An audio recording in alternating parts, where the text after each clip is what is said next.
ब्रह्ममुरारिसुरार्चितलिङ्गं निर्मलभासितशोभितलिङ्गम्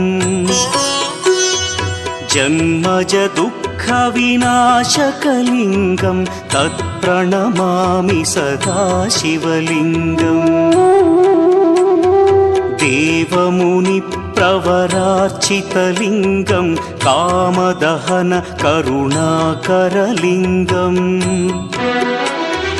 रावणदर्पविनाशकलिङ्गं तत्प्रणमामि सदा शिवलिङ्गम्